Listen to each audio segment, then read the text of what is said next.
Então, pessoal, bem-vindos a mais um programa do nosso canal História do Brasil, como você nunca viu. Inscrevam-se no canal, convidem amigos e familiares, ok? Tem o sininho para notificação. Não deixem de ativar esse sininho, tá bom? Bom, hoje a gente vai assistir ao encontro, ao bate-papo, chamado de live, no canal, perdão, no Instagram do professor Paulo Cruz, não é? No próprio dia 29 de julho de 2020, que foi a data aniversária, não é, de Dona Isabel, 174 anos de nascimento dela, e isso na ocasião em que a gente pôde conversar, Paulo e eu, sobre o livro Alegrias e Tristezas, que a professora Fátima Argon e eu lançamos e ainda estávamos lançando, não é? E que ocorreu essa pandemia que nos prendeu a todos. Ainda havia vários lançamentos que nós faríamos e não pudemos. Então essa live de hoje, ela é sobre a personagem histórica Dona Isabel, Princesa Isabel, como é conhecida, mas também sobre o livro, não é? Alegrias e Tristezas, estudos sobre a autobiografia de Dona Isabel do Brasil, à venda aí na página online da editora Linotipo Digital, em São Paulo, mas também nessas outras páginas, Amazon, Livraria Cultura, esse tipo de coisa, ok? Curtam, compartilhem e vamos que vamos.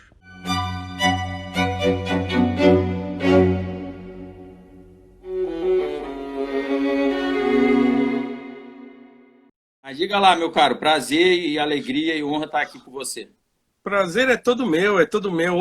Hoje o entrevistado és tu, porque o especialista aqui em Dona Isabel é você, né? Então, quer dizer, eu ficaria constrangido de emitir qualquer tipo de parecer aqui sobre essa nossa grande figura da história brasileira, né? Mas é uma ocasião especial, né? Essa live, eu gostei muito quando você fez o convite, porque eu também andei pesquisando sobre a história de Dona Isabel, principalmente porque sobre a questão da abolição e tudo, mas Sim. o meu interesse é bastante específico, né? Em torno da Princesa Imperial. Então eu queria, assim, a gente vai bater esse papo aqui, mas também porque as pessoas conhecem muito pouco sobre a história de Dona Isabel e sempre é muito instrutivo, né? As pessoas sempre agradecem muito o fato de trazer à baila a história, né? Porque no teu próprio livro, aliás, já vou começar, pessoal, boa noite, ó. É o seguinte, olha isso aqui, olha a grossura disso aqui, Alegrias e Tristezas, né? Como é o subtítulo? Estudos sobre a autobiografia de Dona Isabel do Brasil. Olha aqui. Bruno de Cerqueira, esse meu amigo que está comigo na live, é o autor desse livro, junto com a professora Fátima Argon. Tá aqui, ó. É um baita de um tijolaço, né? Pela Linotipo Digital. Eu já comecei a dar minha volta aqui, já dei umas rabiscadas, infelizmente.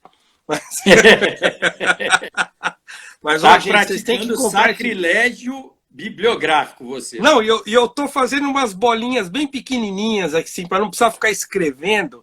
Eu faço uma bolinha assim para marcar o lugar onde eu.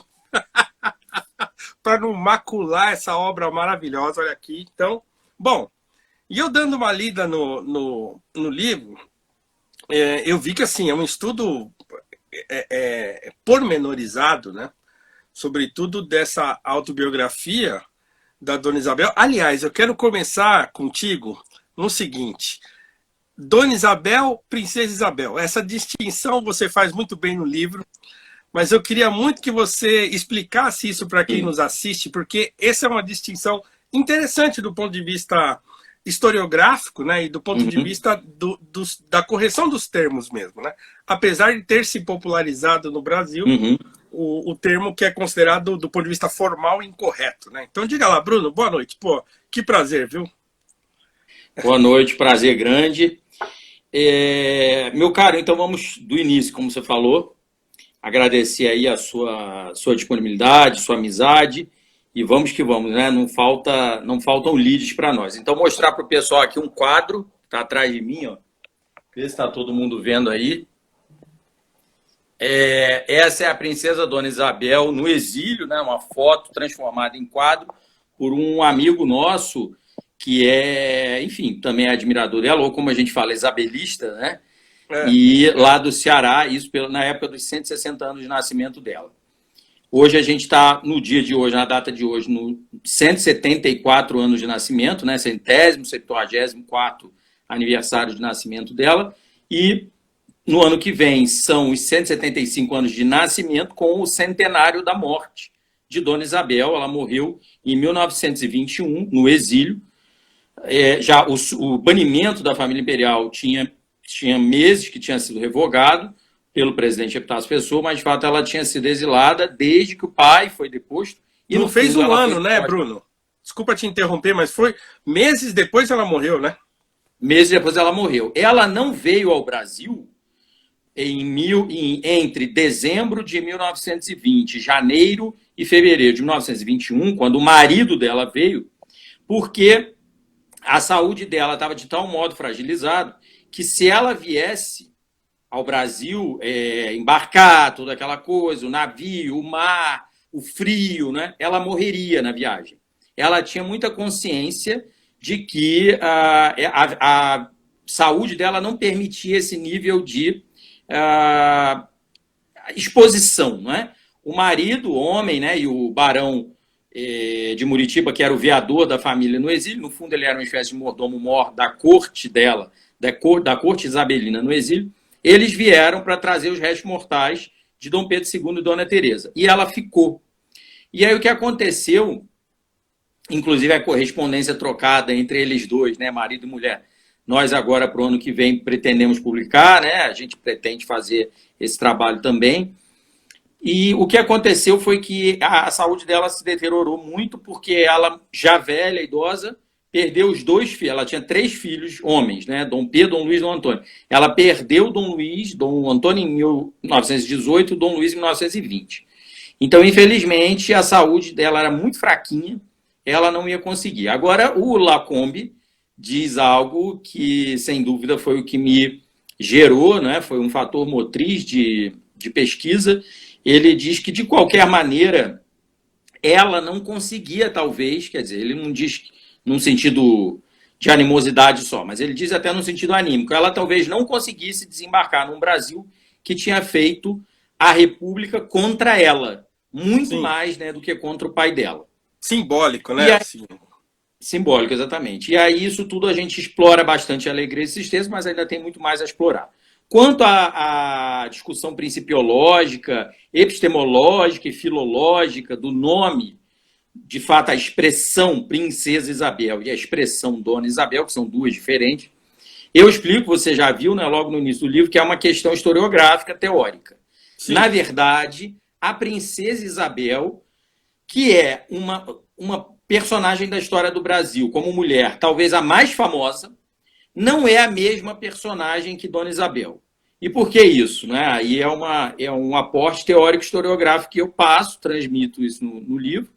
Você já leu essa parte, mas você deve ver isso em outras partes do livro, que é recorrente.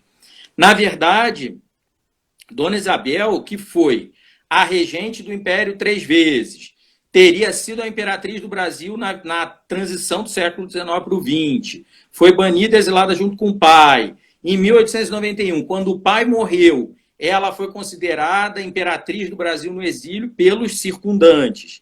Viveu 32 anos exilada. Essa mulher é diferente da Princesa Isabel, que é uma entidade popular brasileira muito querida, muito mais querida do que detestada, hoje em dia, infelizmente, de alguma maneira relativamente detestada, mas uma personagem histórica querida dos brasileiros, contudo muito distante de quem de fato foi essa personagem que até hoje não foi objeto de uma biografia clássica, como Dom João VI, Dom Pedro I, Dom Pedro II.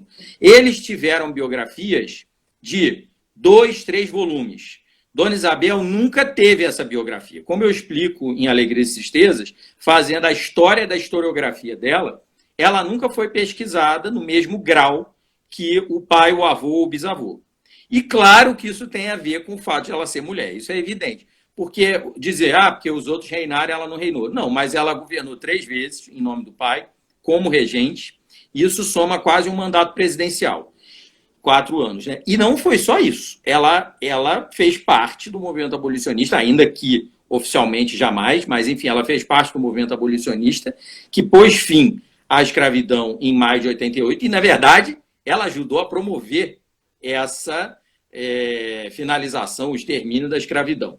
Então, o que eu comento é que, de fato, se você olhar a personagem social e histórica, né, Dona Isabel e Princesa Isabel, elas são relativamente diferentes, porque a Princesa Isabel é muito querida da população brasileira, sobretudo os negros brasileiros. Era assim no passado, isso mudou, claro, por causa da assinatura da Lei Áurea, blá, blá, blá. Mas não é só isso, inclui também o fato de que se sabia ou se tinha uma noção de que ela era uma defensora dos direitos dos negros. Por outro lado, Dona Isabel, essa que foi imperatriz do Brasil no exílio, essa que tentou várias coisas, fez várias coisas pelo Brasil, mesmo tendo banido e exilada, essa que governou 3 vezes o Império, e não somente uma única vez e assinou uma única lei. Essa personagem é muito mais do que uma Princesa Isabel da canetada, né? A Princesa Isabel, essa personagem Princesa Isabel, está muito adstrita à canetada, né? Ou penada, porque foi com a pena de ouro. E isso, desde que a gente começou a pesquisar, né, a gente falou, bom, isso aí já é uma idiosincrasia muito estranha, porque ninguém fica falando o rei João, o imperador Pedro. Isso é raro na historiografia, muito raro você falar o rei João VI, o imperador Pedro I. Claro que tem gente que usa, não estou dizendo que não haja, mas é muito raro. É muito raro. No mais, você fala Dom João, Dom Pedro, ou então Imperador Dom Pedro, Príncipe Dom João, Rei Dom João. Você nunca fala sem o Dom e o Dona. E o Essa Dom percepção e o Dona é excelente isso aí. Desculpa te interromper de novo, mas isso é de uma riqueza historiográfica. É um detalhe que parece pequeno, mas ele é substancial, porque ele desnuda uma personagem que parece que é inexistente, né? Sim, sim. E que, do ponto de vista historiográfico, está enterrada. Agora não está mais enterrada, agora está aqui. Mas assim, permaneceu enterrada por muito tempo, né? E sim. Até as biografias dessa personagem trataram de ressaltar mais o lado da canetada do que o lado da figura, né, de Dona Isabel de fato. Exatamente, exatamente. E o que é interessante é que quando você vai nas fontes primárias, no tempo do Império, é isso que eu tento mostrar, claro, resumidamente, porque como você viu, é um livro gigante que não dá para ficar explorando um único tema como esse que a gente está falando aqui agora. Isso é um detalhe. Mas quando você vai nas fontes primárias, você sempre vê a designação Princesa Imperial Dona Isabel. Você vê isso em tudo. Você vê isso nas efemérides do Barão do Rio Branco, você vê isso nos textos de jornal da ocasião, você vê isso... E aí quando você vê que a expressão Princesa Isabel é uma expressão muito mais usada pela República, nas fontes que já são posteriores ao banimento e ao exílio, quando você vê que mais vai se distanciando o tempo em que ela teria reinado e governado na transição do 19 para o 20, a expressão vai ganhando, de fato, claro, volto a dizer, porque era uma expressão popular. Você sabe que quando os negros festejaram o 13 de maio, nos anos seguintes, 89, 90, 91, 92, 93, eles eram extremamente reprimidos, né, por festejarem o 13 de maio pela República, porque a República não queria esse reconhecimento para Dona Isabel, que era representante da monarquia. E aí, os pobres, as pessoas, né, as pessoas do povo falavam, claro, eles falavam na linguagem deles, falavam Princesa Isabel. Eles não sabiam falar aquele detalhamento protocolar, não é, formal, oficial. A senhora princesa imperial, Dona Isabel. Claro que não. Mas o que eu falo em Alegria e Tristeza? Por outro lado, também é um erro imaginar que era todo mundo que não sabia. Por exemplo, os canudenses, chefiados pelo conselheiro, o Antônio Conselheiro, quando se referia a ela, falava o dono. Então ele falava Princesa Dona Isabel. E ele ele sabia, ao contrário do que as pessoas imaginavam, que ele era um analfabeto e um fanático enlouquecido, ele sabia até isso, ele sabia que ela era a imperatriz no exílio, ele falava desse Eles eram monarquistas, né? Ele era, evidentemente, e os seguidores dele, não no grau de conhecimento que ele possuía, porque o Antônio Conselheiro, ele tem, agora foi publicado, tem poucos anos, uma parceria da Federal de Alagoas, um professor de história de lá, com a Realizações. Com a Realizações, sim. Fez um livro que mostra as prédicas todas do Antônio Conselheiro. Ele tem uma soteriologia própria, né? O Antônio Conselheiro tem uma soteriologia própria. Então, na verdade, Dona Isabel, de fato, ela é muito mais do que a Princesa Isabel. O que não significa dizer que Dona Isabel não inclua a Princesa Isabel, que inclui bastante. Ela era uma personagem, ela era uma pessoa, aí não falando da persona, mas falando mais da pessoa. A persona é mais a máscara, né, naquele sentido junguiano, naquele sentido arquetípico e greco-descendente. Ela era uma pessoa que, de fato, queria se apagar. Ela tinha uma vaidade, ela tinha uma vaidade própria, ela possuía um neto do Barão de Cotegipe, chega a dizer que ela amava e fazia tudo para ser popular. Olha que interessante. Mas ele é neto do Barão de Cotegipe. Então você tem que dar o desconto, que é um grande autor, que é o Vanderlei Pinho, né? O grande estudioso da... E aí ele dizia que ela era ávida por popularidade. E então ela era desgostada, sobretudo o avô dele a detestava. O Barão de Cotegipe detestava Dona Isabel e Dom Gastão, o marido e a mulher. Ele detestava os dois. E aí ele diz, ela era ávida de popularidade. Na verdade, não é que ela amasse, digamos, uma popularidade. Digamos, se você entrar muito na biografia de Dona Isabel, você vai achar que ela era meio populista. Porque ela, na verdade, por exemplo, na cena da missa campal, eu sempre comento isso, do 17 de maio de 88, que hoje a gente vê a imagem lá, vê o Machado de Assis, vê todo mundo, tá lá o José do Patrocínio e o filho dele, e a família e tal. E ela pega o menino e beija. Então, se fosse hoje em dia, as pessoas iam dizer, ih, política eleitoreira, política populista, porque ela fez isso, ele chegou perto, né? Ele tinha, nessa época, ele estava um isabelista radical, né? E aí ele levou lá o Zequinha do Patrocínio. Aí ela pega o menino e que foi um doido também, né? O Zé do Patrocínio era... doidaço. Era da pá virada, E aí, o que aconteceu? Ela tinha esses ímpetos, ela era assim, ela de fato, ela gostava de ser querida, isso que é a questão. Ela queria ser querida. Era uma coisa de aceitação, né? De querer exatamente. ser aceita. Porque ela sentia a resistência também, né? Muito grande, exatamente. A resistência não vinha tanto dos populares, claro que não. Mas vinha dos representantes das elites que ela tinha que lidar todo dia. Todo dia. Sim. Então, ela era descrita em jornal como feia, como inepta, como burra. O conselheiro Saraiva, por exemplo, detestava a Dona Isabel. E ele falava dela para terceiras pessoas, dizendo que ela é burra. Ele xingava, ele falava que ela e o marido, ele chamava de os berinjelas, ele chamava o casal. Então, ela tinha uma resistência e uma inaceitação por parte de membros das elites dirigentes imperiais que era considerável. Também não é para dizer que todo mundo era contra ela, porque isso não é verdade. Em Alegria e Tristeza, a gente tenta mapear o máximo possível de apoiadores do Terceiro Reinado e mostra que essas pessoas iriam governar o Brasil. Não resta a menor dúvida de que Joaquim Nabuco, André Rebouças, José do Patrocínio, que adere no final ao modo dele, mas esse a gente está falando mais do movimento radical abolicionista, saindo do movimento abolicionista radical, você tem trocentos políticos do Império que não iriam trair a monarquia só porque a herdeira era uma mulher. Porque isso aí é quase uma veleidade, né? A herdeira é mulher e católica, eu vou trair a monarquia e vou fazer a república. Não tinha república nenhuma para esses homens. O conselheiro Dória, que era marido da amiga e irmã de Dona Isabel, era ministro do Império, e que seria também uma alta autoridade, evidentemente, e vários dos que ali naquele período, 88, 89, iriam ascender, o conselheiro Soares Brandão, como o próprio Joaquim Nabuco fala, que ele teria sido primeiro-ministro, né? Aí Dona Isabel provavelmente já teria assumido.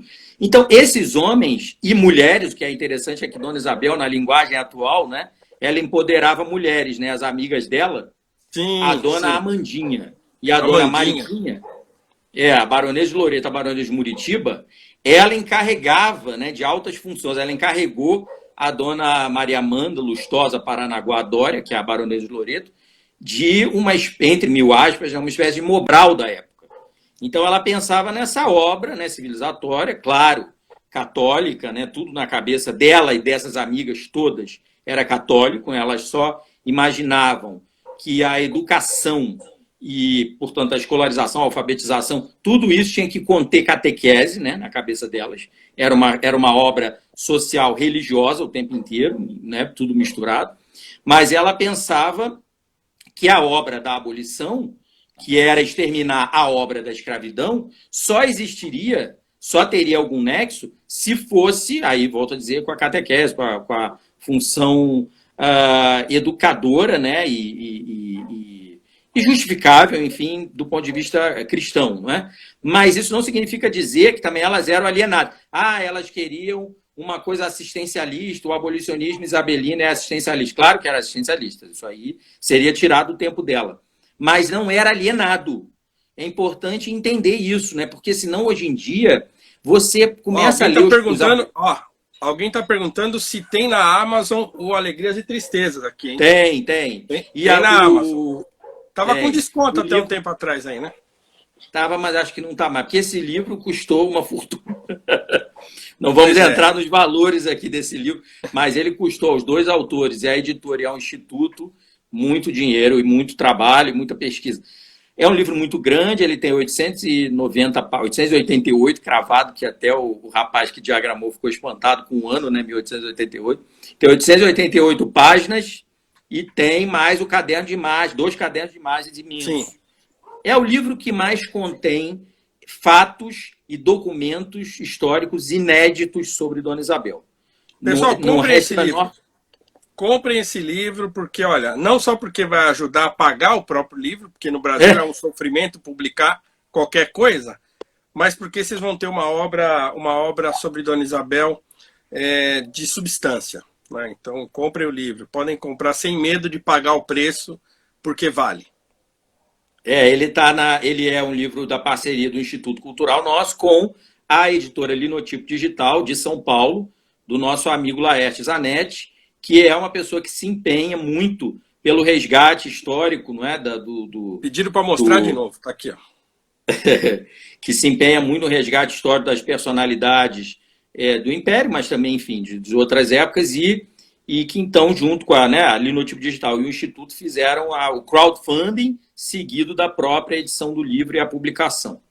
E aí, Paulo, quer dizer, só para a gente encaminhar para o fim desse trecho, Dona Isabel, portanto, foi alguém preocupada, sim, ao contrário do que hoje em dia se tenta dizer, que não havia preocupação no pós-abolição. Olha, não é o que os documentos apontam. Eu estava comentando esses dias com um amigo, perguntando, você leu o trecho em que José do Patrocínio fala que o terceiro reinado seria uma escola de democracia?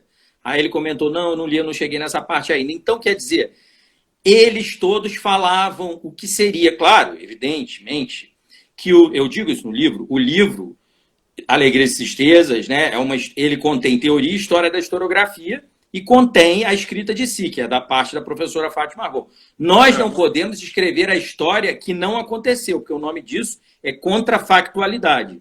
Mas nós podemos, é isso que eu aponto no livro, escrever a história, uma história, né, do que poderia ter ocorrido. Claro que a gente também não fica entrando em futurologia do passado, não. Mas nós podemos indicar que esses homens e mulheres atuariam de uma maneira impressionante, né, pelos antigos escravizados. Nada disso aconteceu. Aí, hoje em dia, as pessoas leem o presente, voltando para esse passado, que tinha vários futuros no passado, sim. E elas falam só de um futuro. Elas dizem assim, não, o Império não fez nada pelos negros, depois veio a República e também não fez nada. Não, é necessário conhecer profundamente. A República foi contra a ascensão social dos negros. É muito pior. É muito pior. É muito pior. Na verdade, o Império, o terceiro reinado, o reinado de Dona Isabel, seria uma fase de apoiamento governamental estatal aos descendentes dos escravizados que precisavam de uma obra que eles, no tempo, o movimento abolicionista, chamava de redenção, né? Uma obra social. Não Sim. havia ainda a expressão questão social. A expressão questão social vai existir já na República Velha e Dom Luís, filho de Dona Isabel, vai se bater pela questão social brasileira, mesmo estando banido e exilado. Não existia essa expressão ainda. Mas se sabia, se falava claramente em não permitir que os negros entrassem na vadiagem, que era o termo da época. Então, é a preocupação em adestrar, digamos assim, os negros numa sociedade saída da escravidão. Agora, quando a gente lê os nossos antepassados abolicionistas, que houve muito mais escravista do que abolicionista, mas quando a gente lê os abolicionistas e pensa que eles não pensavam nisso é muita injustiça. Porque é muita injustiça, porque veja bem, eles têm limitações, nenhum deles é santo, imaculado, nada disso. Dona Isabel, porque ela é ultracatólica, talvez um dia a igreja queira beatificá-la, porque isso é justo. Do ponto de vista católico, doutrinário, né, a igreja tem esse tipo de postura, né? Então, se isso ocorrer, tem muito a ver com a história dela, da vida dela, a biografia. De fato, ao modo dela, ela sempre buscou isso. Agora, deixa eu só te interromper. Qual que é a data do aniversário? É cento e quantos anos? Quantos anos ela faria? 174 hoje.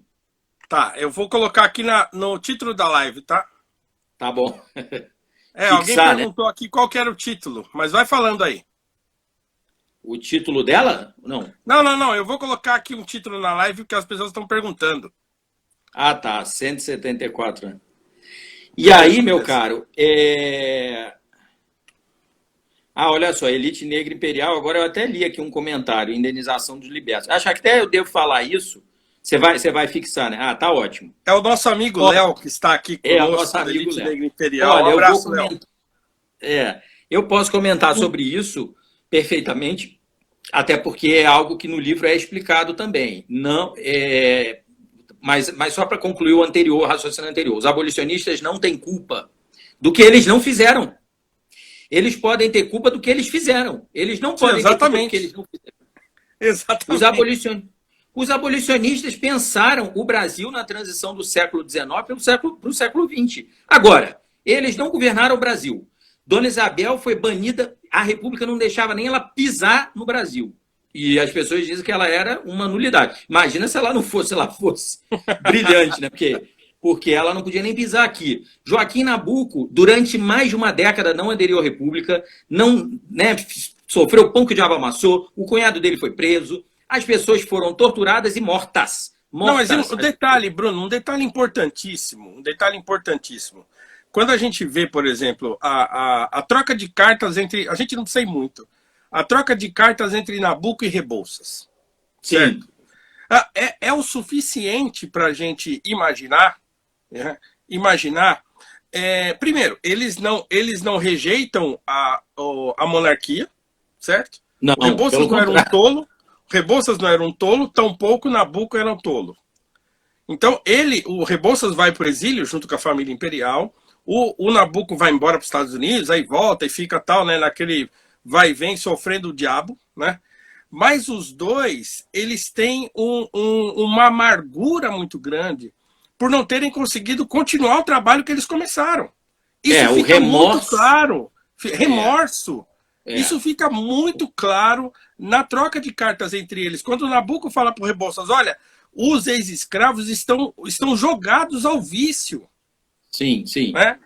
Uma percepção que eles têm do que de fato aconteceu com o golpe republicano. Sim. Né? Por quê? Porque eles tinham o projeto do pós-abolição estava todo desenhado na cabeça desses homens. Sim, na cabeça tinha um projeto pronto para isso. Sim. Né? Então, assim, muito complicado. O que acontece é isso, eles vão sofrer de muito remorso, Nabuco e Rebouças particularmente, porque eles foram os dois maiores líderes do abolicionismo no Brasil, junto com o Patrocínio, e outros no Brasil inteiro, são muitos, mas os dois maiores foram eles. E eles vão ter muito remorso, porque eles vão achar, no exílio da família, com a queda da monarquia, que eles tiveram responsabilidade na queda da monarquia. Porque de tal maneira, Nabuco foi Rebouças muito menos, mas Nabuco achincalhava tanto com a monarquia nos jornais, mas tanto, dizendo que a monarquia não aderia, que a família imperial, né, a realeza brasileira, a monarquia é o Estado imperial, beleza, mas a realeza brasileira, ele achacava, eles diziam, ele só não, José do Patrocínio também, todos eles carregavam nas tintas mesmo, na crítica. Exatamente. Para forçá-los a apressar a coisa. Agir, exatamente. E aí o que vai acontecer? Vai vir a abolição, que Dona Isabel não gostava que definisse como revolução, porque ela era uma pessoa ultra-religiosa, cristã católica, e ela dizia isso, ela escreveu isso, ela disse, não foi uma revolução, mas se foi, ela diz assim, se foi isso, eu considero, na cabeça dela, era uma evolução para o país. Ela não entendia o Brasil escravista, oficialmente escravista. Agora, eles vão ter um remorso imenso, porque é claro que o que eles fizeram manchava a imagem da monarquia. Agora, por outro lado, cada um tem uma história biográfica. Não adianta a gente fazer... Olha, quando a gente olha os personagens, a gente vê luzes e sombras de todos. E se você for olhar, Dom Pedro II tem muito mais responsabilidade na queda da monarquia do que Nabucco Rebouças, por exemplo. E, no entanto, ele era o próprio monarca, ele era o próprio imperador do Brasil. Ele tem mais responsabilidade, objetivamente falando, no momento lá em que há um golpe, quando ele manda não fazer o contragolpe, ele tem mais responsabilidade. Ele impede, ele não só não manda, ele impede que se faça o contragolpe. E aí, Dona Isabel idealizava muito o pai, amava, venerava, idolatrava o pai. Ela nem entende isso, porque se ela entendesse isso, ela ia entender que o pai foi contra o reinado dela. E ela não conseguia conceber uma coisa dessa. Sim. Mas a verdade, como no livro a gente analisa, é que Dom Pedro II, até pelo excesso de cansaço, e ele ficou em estado de choque, ele achava que nunca o povo, na cabeça dele, né, ia fazer isso contra ele, e aí ele não autoriza que 600, um pingo de homens, 600 homens sejam punidos e presos, alguns certamente iam ser mortos, né? O Deodoro ia ser preso, eles iam ser punidos, ele não admite isso, e diz que vai todo mundo embora e aceita aquilo, né? Então, assim... Ele se resigna com muita facilidade, né? Com muita facilidade. O Almirante Tamandaré, que era um isabelista radical, que está ali o tempo inteiro junto deles, trajado, né, uniformizado. Dom Gastão Maria de Dona Isabel também trajado de marechal. Eles falam, não, a gente não tem que admitir nada disso. Dona Isabel, que era muito autoritária, ela era muito autoritária, de fato. Ela fala que o Deodoro não tinha nem que ser recebido. Ela fala, traidor, não vai nem ser recebido. Mas aí depois tem que contemporizar com ele. E aí manda lá o enviado para dizer que ele vai ajudar a montar o próximo ministério. Porque ele tinha dado voz de prisão ao primeiro-ministro, né? O Deodoro da Fonseca. Então, agora a República, episodicamente falando, evenemencial, como se fala em francês, eventual, né? O evento, evenemencial alemão. É uma piada, porque o proclamador da República não se apresentou ao imperador e à família imperial. Então, não teve proclamação, né? Agora, esse aspecto, o aspecto episódico da proclamação da República, que é uma tragicomédia, a gente não estuda também, né? Nos livros escolares e tal, passa tudo aí num rolo compressor, e as pessoas pensam que, de fato, e até na academia tem quem defenda isso, que o Brasil não se importava com nada e que ia virar república de qualquer maneira. Fala que é inexorável o caminho da república. Ora, do ponto de vista de uma historiografia positivista, teleológica, sim. De qualquer outro ponto de vista, não. Porque, na verdade, a história é multifatorial, né, multidimensional. Você não tem como achar que a república viria de qualquer modo no Brasil, porque nunca foi feito um plebiscito nos anos 1890, 1900, 1910, 20, 30, 40, que fosse entre república e monarquia. Então, a república só viria para quem era republicanista. Para quem não era, ela não chegaria nunca, né? E o Antônio Conselheiro e os canudenses são prova inconteste de que a república não era amada pela população pobre brasileira, né? Agora, diga lá, alguma coisa que você quer? Então, agora sim, eu queria que a gente comentasse um pouco mais propriamente sobre o papel de Dona Isabel na abolição. Então, quer dizer, tem uma frase do José Murilo de Carvalho, na sua pequena biografia, muito interessante sobre Dom Pedro II, em que ele fala que quando Dom Pedro vai viajar para se curar na Europa e tal, e ela fica aqui na regência, ela de repente se revelou agressivamente abolicionista, né? Então, esse é o termo que ele usa, e parece que não é um termo exagerado dizer que é isso mesmo, porque ela parece que virou um negócio, né? Virou uma chave e falou, agora vai, né? E aí, assim, tudo que a gente conhece sobre a ação dela na abolição foi num curto período de tempo, certo? Mas que ela mergulhou em profundidade, né? A ponto de receber escravos fugitivos no Palácio Imperial, né?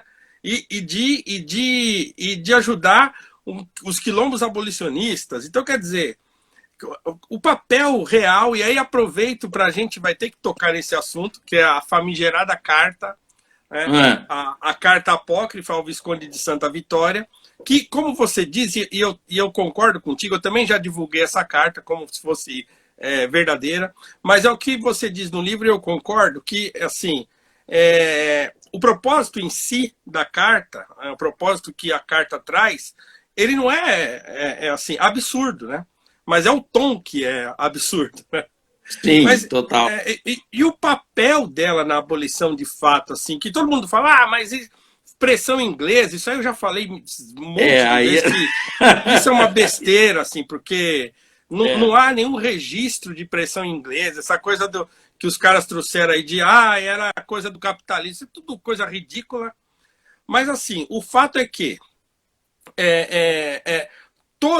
toda a família imperial, claro, Dom Pedro II era um homem apolíneo, né? Então ele evitava o confronto, então ele ficava naquela de, não, calma, vamos com calma aqui e tal. E aí a coisa ia se protelando, né? Então o fato dela ter tomado a frente assim na regência e ter agido tão rápido e com tanta profundidade, o que significa isso, hein?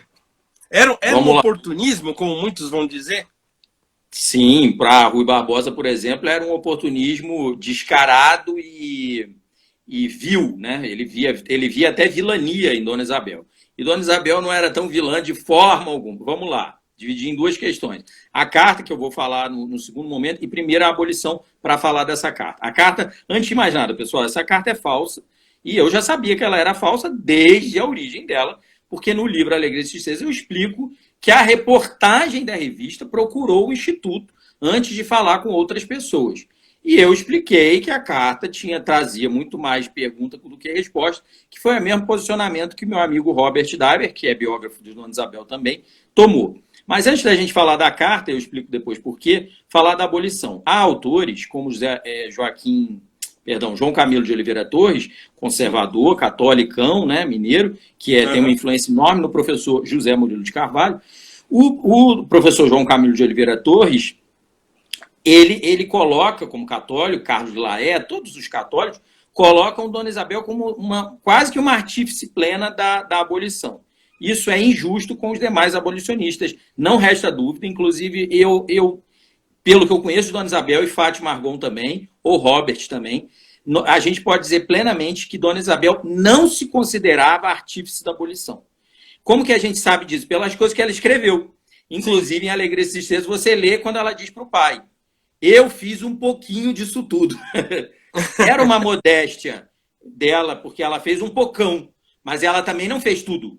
Claro que se não fossem os abolicionistas negros e brancos e os escravizados, que eram negros 95%, que tinha os indígenas que também eram escravizados, claro que se não fosse isso, ela não faria nada. Isso é claro que nem existiria o movimento abolicionista. O movimento abolicionista não era feito pela família imperial. A família imperial não podia gerir o movimento abolicionista, porque isso é inconcebível numa monarquia constitucional. Sim. onde há a craseada, né, a família imperial, cabe não se imiscuir no dia a dia da política. Exatamente. Contudo, é muito verdadeiro que a família imperial se expôs, Dona Isabel muito mais do que o pai, muito mais, se expôs ao tornar esse abolicionismo, que era privado deles, ao tornar isso público. Na terceira regência, ela escancarou esse abolicionismo. Como? Na verdade, ela estava como regente e ela era enganada, ludibriada todo dia pelo Barão de Cotegipe. Até que ela, que obviamente não era um avatar da inteligência, mas não tinha nada de burro, nada, ela percebeu que o Barão de Cotegipe estava engrupindo, né, ela e o marido, e que ele, na verdade, estava manietando para ela não se meter em nada. Quando ela percebeu isso, ela mesma diz, um assomo de raiva me tomou conta, e aí ela falou, não, eu vou tirar esse homem, ele não vai, ela falou, enquanto ele estiver no poder, ele não vai deixar passar a abolição. E aí ela dá um golpe que eles, conservadores, chamaram literalmente de golpe de Estado. Ela dá um golpe de Estado. O que ela faz? Ela inventa uma briguinha que teve mesmo, sempre tinha briga, né? Sempre tinha briga, entre bêbados lá. Briga entre o oficial... Não é? Aquela dos militares, né? Uma das milhões de eventos da questão militar. E aí ela pega aquilo e exige do ministro da Justiça satisfação. O ministro da Justiça vai dar satisfação E aí ela fala para o Barão de Cotegipe que não concordou com a satisfação e que ela queria uma solução para o caso. Aí ele se ofende, né? Porque é mais velho e homem, né? E aí ela diz assim, eu quero a demissão do chefe de polícia, que era do Ministério da Justiça e do primeiro-ministro. E aí ele diz, não, eu não cogito em demitir o desembargador Coelho Baixo. O desembargador Coelho Baixo, ele era perseguidor dos quilombolas, ele, quando pegava um escravizado, ele escalpelava, por isso que ele era chamado pelo povo de raspa-coco, rapa-coco, né? Porque ele arrancava o couro das pessoas, ou seja, ele era uma praga, ele era uma peste. E aí ela diz assim, eu quero a demissão do chefe de polícia. E aí ele diz, não vou demitir. Se Vossa Alteza não tiver outro alvitre, então eu sou obrigado a me demitir. E aí ela fala, então o senhor faça como queira, porque eu quero a demissão. E isso foi um golpe. Isso foi um golpe. Ela mesma chamou de golpe. Ela diz, esse meu golpe, ela diz numa carta dela, então os conservadores, o Partido Conservador, que era majoritariamente reacionário, boa parte dele era escravocrata, eles falam, ela deu um golpe de Estado e fez o primeiro-ministro se demitir. E ele não indicou o sucessor. Claro que ela já tinha o sucessor em mente, que era o conselheiro João Alfredo, que era conservador, mas estava a favor da abolição. Era e o pior, a abolição... ficou abolicionista no final, mas era a abolição completa e sem indenização. Sem indenização, que era a exigência do manifesto abolicionista que o Rebouças tinha preparado. Exatamente. E aí, o que aconteceu? Aí sim, aí tem uma ruptura que as pessoas falam, a monarquia traiu a aristocracia rural e houve um divórcio. Olha, houve, claro que houve ali uma ruptura, houve ali uma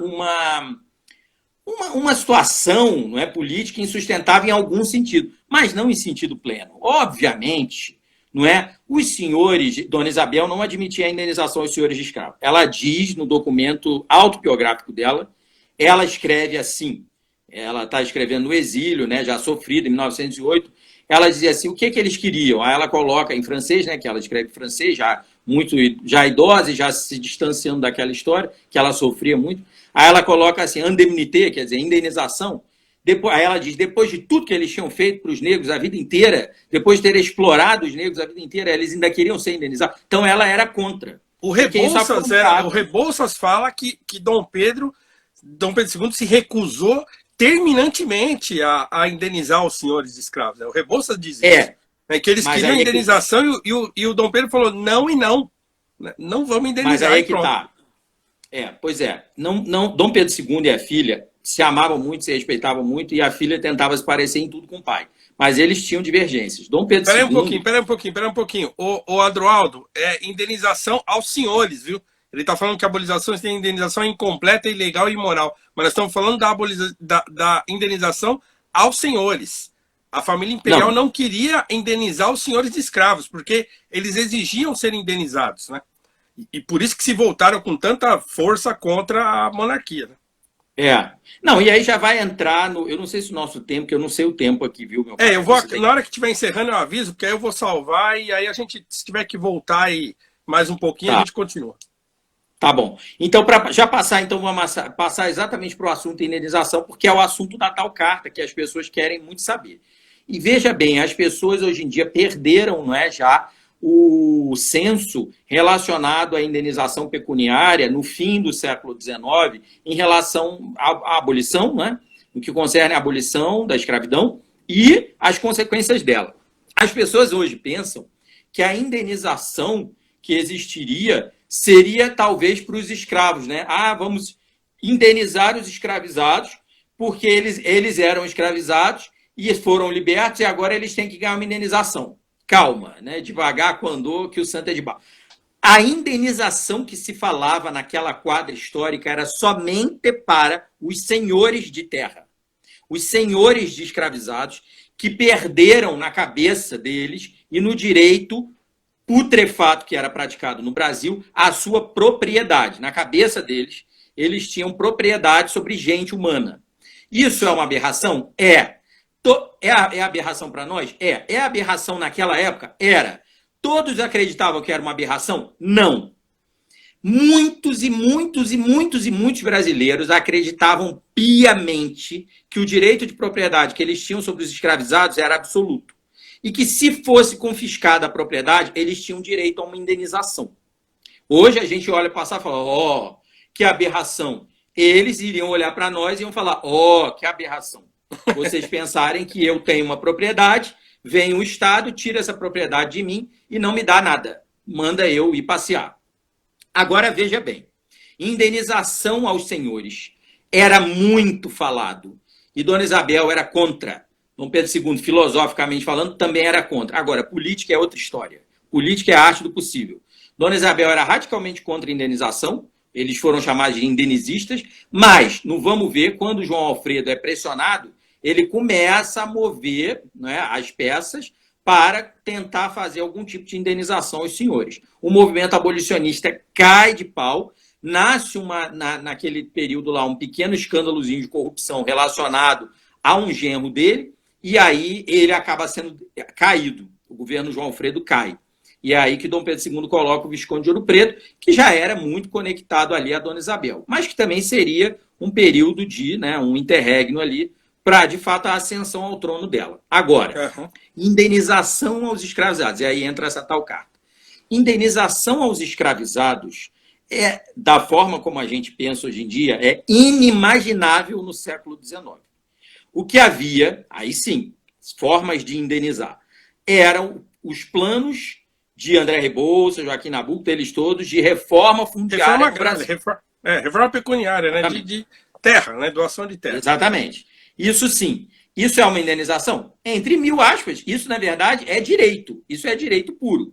Direito à pequena propriedade, direito à livre iniciativa. Agora, não é, os escravizados, é isso que as pessoas... Eu sei que as pessoas não conhecem, né, essa quadra histórica, por isso que elas pensam, eles ficaram a ver navios, se tornaram cidadãos. Olha, eles se tornaram cidadãos pela lei e foram equiparados juridicamente. Socialmente, é uma construção que ocorreria na transição do século. Mas isso foi impedido. Agora, veja bem, os abolicionistas não têm culpa. É isso que eu tento explicar sempre. Eles previram tudo isso. Eles queriam a inserção do negro na sociedade brasileira como cidadão pleno. Mas eles sabiam os desafios que eram isso. André Rebouças pensava muito no aspecto fundiário. Joaquim Nabuco pensava no aspecto jurídico, social, e Dona Isabel, obviamente, no aspecto religioso. Ela achava que tudo que acontecesse com os negros e com os pobres todos, ela não fazia diferença entre o negro pobre e o branco pobre, que era tudo pobre, né? Enfim, ela achava que tudo tinha que ser com caridade, né? Grandes obras de caridade. Então, na cabeça de Dona Isabel, a educação, por exemplo, era algo que a igreja ia cuidar. Então, ela incentivava muito, coisa que o pai dela não tinha feito, as obras, grandes obras educacionais católicas, né? Porque dependia das ordens religiosas e, no fim do Império, as ordens estavam numa decadência atroz. Então, os católicos brasileiros depositavam suas esperanças, suas fichas, nela, porque eles sabiam o quanto ela amava a igreja. Então, ela incentivava a vinda de padres e freiras, né? Por exemplo, o Sion, as freiras do Sion estão no Rio, né, e no Brasil por causa dela. Os salesianos estão no Rio e no Brasil por causa dela. E esse, entre muitos outros. Ela incentivava a vinda dos religiosos, porque eles iriam cuidar de saúde e educação. Ao contrário do que hoje a gente pensa, saúde e educação é monopólio do Estado. Não. No Império havia, claro, havia o aspecto, o ensino público gratuito, que era a responsabilidade das províncias, etc., tudo que a gente sabe, mas havia muito o incentivo à educação católica confessional, digamos assim. A união da igreja com o Estado era plena no século XIX, pela Constituição, então o que ela pensava não era inconstitucional nem anticonstitucional, era constitucional. Agora, como que isso ia se desenvolver num terceiro reinado, como que seria o terceiro reinado com essas ordens religiosas, aí sim a gente não pode falar disso, a gente só pode falar do que ela queria, do que ela almejava e do que não veio. Bom, os abolicionistas, por sua vez, pensavam a mesma coisa. Como que seria essa indenização aos antigos escravizados? Por intermédio do acesso à terra, por intermédio do acesso às letras, né? À educação. É isso aí. E aí entra essa carta. Por que essa carta ela é falsa em conteúdo e forma, é verdade, mas, de um ponto de vista historiográfico, ela poderia ser verdadeira, entre aspas. Ela é falsa, eu sei que ela é falsa, sei como que foi a produção dela, mas por que ela poderia ser feita? Porque o conteúdo dessa carta fala de coisas que estavam na cabeça desses homens e dessas mulheres, que era um incentivo à imigração, o incentivo à distribuição de terras, e, claro, que tinha que ter dinheiro para as coisas. Como que as monarquias sempre conseguiram fazer com que quem detinha dinheiro, que, por exemplo, as antigas aristocracias tinham dinheiro e posição, depois foram perdendo, os burgueses foram ascendendo. Como que as monarquias faziam quando elas queriam se aproveitar do dinheiro dos capitalistas e transformar esse dinheiro numa obra social? Elas davam um título de nobreza. Então, qual era a moeda de troca? Dona Isabel, na terceira regência, titulou muitos dos grandes capitalistas, né, brasileiros, para que eles auxiliassem nessa obra que ela chamava, os abolicionistas chamavam de redenção do Brasil, regeneração social. Por exemplo, eu cito Alegrias e Tristezas, nós, Fátima e eu, citamos todos os homens que ela titulou. Um deles, né, a família, duas famílias que eram muito ricas, né? A família Clemente Pinto, bastante escravocrata, dona do Palácio do Catete, e a família Carneiro da Silva. São duas famílias do Rio de Janeiro que ela titula como condes, né? O conde de São Clemente, não é? Os Nova Friburgo lá, conde de Nova Friburgo, conde de São Clemente, e o outro é o conde de Araruama. Esses grandes capitalistas, eles já estavam transformando as suas propriedades absolutamente escravistas, absolutamente antiquadas desse ponto de vista da modernização industrial, eles já estavam transformando em negócios modernos. Claro, moderno para o tempo, né? A gente não vai enxergar com o olho de hoje. Sim. Mas eles já estavam transformando toda a sua lavoura, era a mecanização da lavoura, tudo isso, beleza. Os engenhos centrais, né? Eles tinham engenhos centrais. Eles estavam fazendo isso. E ela, o que ela obviamente, essas famílias serviam à família imperial como semanários lá em Petrópolis, no Rio de Janeiro. Os nobres, eles são veadores, né, da família. Enfim, ganham vários títulos de nobreza diferentes. Não é só conde, barão, visconde, não é só isso. Gentil-homem, camarista, vereador, tudo isso é título de nobreza. Médico da Imperial Câmara. Então, o que ela fazia? Ela incentivava que a fortuna desses homens fosse transformada de uma fortuna escravista, profundamente latifundiária, monocultura, escravidão, tudo que a gente sabe, em novas formas de investimento. Esses homens ricos, que não eram isabelistas radicais, como Rebouças ou Nabuco, mas eram, a seu modo, queriam a continuidade da monarquia, porque eram conservadores, não queriam saber de república nenhuma. Então, eles eram conservadores, eles falavam, não, a gente está se transformando. Então, como é que ocorre isso? Até casamento, né? Eu tenho um amigo Itan que pesquisa o baianismo, né? Que é um fenômeno do baianismo no Império. Então, ele falou, mas o filho, o Rodolfo, filho do senador Dantas, líder abolicionista do Senado, casa com a Alice de São Clemente, né?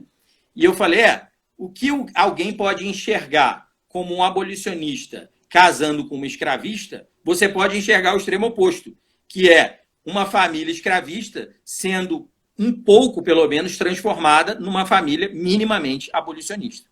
Me vem à mente, por exemplo, uma pessoa que é familiar minha, era uma tia da minha avó, a Baronesa de Bonfim. O Barão e a Baronesa de Bonfim, em abril de 88, eles também libertaram os escravizados todos, mas não é só isso, não é libertar. Eles tinham que mostrar serviço para a Dona Isabel. E eles mostravam. Então, eles inauguraram as escolas das fazendas, que tinha um monte, né? Então, não era só liberar. As pessoas pensam que era assim, não é, não fizeram nada, não se preocuparam com nada. Não é verdade. Os abolicionistas incentivavam essas libertações em massa e cobravam por essas libertações, mas eles também cobravam que os negros não fossem abandonados. Então, claro que depois do que aconteceu, que acabou a monarquia. Acabaram esses homens e essas mulheres todos, eles sumiram do mapa. Aí você vai querer cobrar que eles tenham feito por aqueles negros. O que eles não podiam fazer nem por eles foram saídos do Brasil.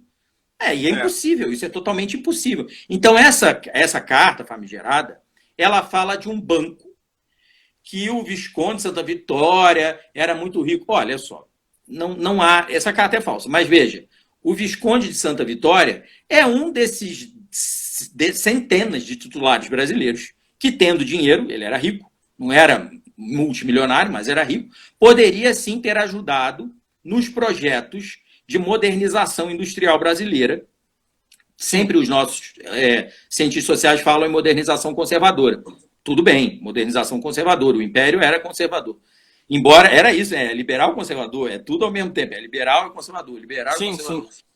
E a questão é, sim, os grandes, os ricos e poderosos, na transição da monarquia, do século XIX para o XX, mantendo a monarquia, né?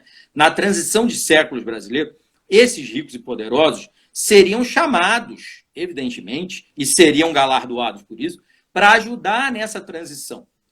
E aquele terrorismo que o movimento republicanista fazia, dizendo que a monarquia iria tomar tudo deles, que eles iam ficar à míngua, não sei o quê, os pequenos proprietários e médios caíam. Os grandes pensavam, não, também não é assim, porque o nosso dinheiro é muito e a gente diversifica e tal. Agora, sem dúvida alguma, esses homens ricos e importantes, cuja mão de obra e cuja fortuna estava baseada no escravismo, né, no modo de produção escravista, claro que eles perdiam, se não a fortuna, a parte da fortuna que era medida em homens, né, o que é uma aberração, mas é real, quer dizer, eles deixaram de ter um patrimônio.